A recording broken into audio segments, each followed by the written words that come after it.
Hi folks, my name's Dean Olofsson, and I'm lovingly referred to, partly with humour, partly with deep respect, as the founding father of the Ipswich Men's Shed. I come out of a background of priestly ordained ministry, and the last 10 years of that was spent working for Lifeline here in Ipswich as a designated male therapist and support worker.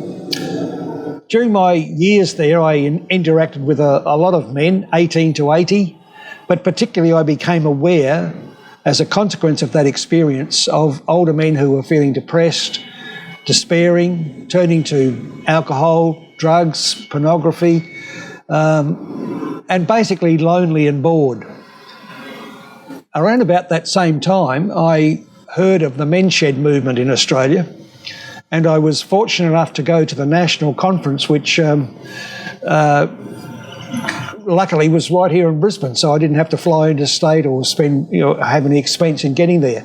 And I mingled with guys from all over Australia and heard about their experience. We got hold of a manual that was provided to us free of charge to guide us into the establishment of the shed. I called several public meetings. The RSL here in Ipswich were very supportive. They offered us and gave us rooms free of any charge. They gave us free roast lunch. And so as a consequence of those public meetings, things started to come together.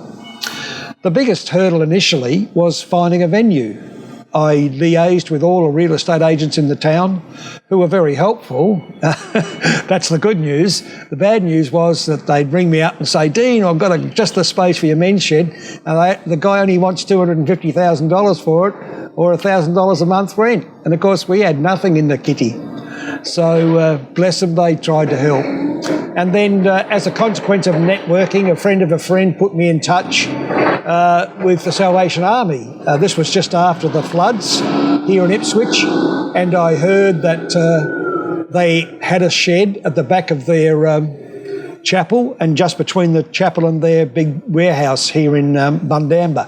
And there was thought being given to perhaps bulldozing it and just clearing the land.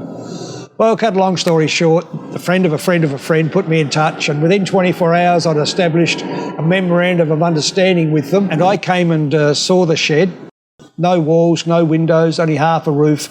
But because I've been a visually orientated person all my life, I could imagine what it could become. Got these guys together and they rebuilt the shed. New floor, walls, new lights and everything. And the gift from the Salvation Army has been very generous. We use the premises and the grounds rent-free.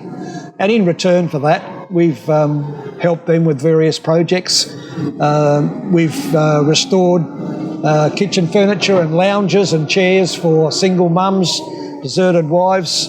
We've repaired and restored old bikes and given those bikes to some refugees from Zambia that the Salvation Army here in Bundamba has been helping. And so that's the genesis, and it grew from there. A very significant beginning contribution came from John Curnow.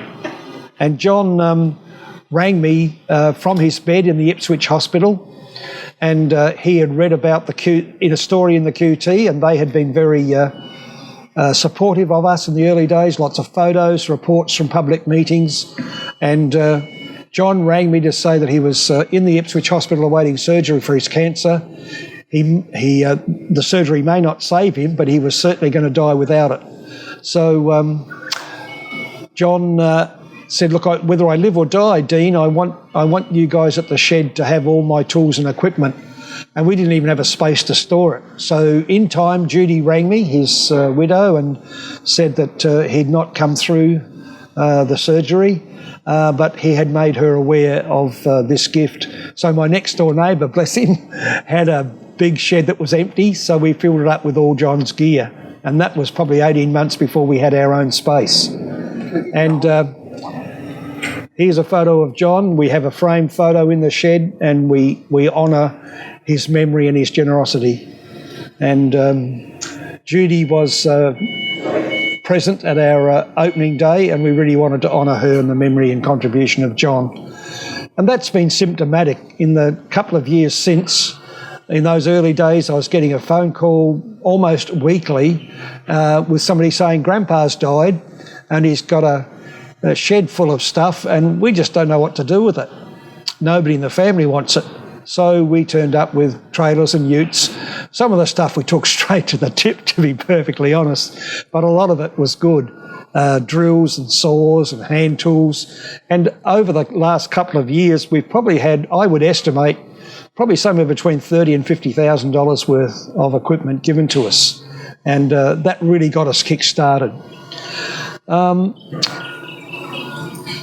I think since we've been going and attracting guys, we now have a membership of 85 as of today. We had a new guy sign up today, and he's our 85th member.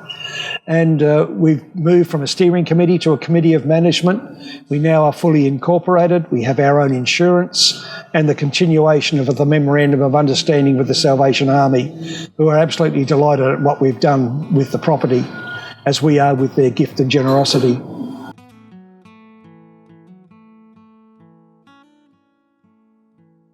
Over 18 to 180, not 80, 180.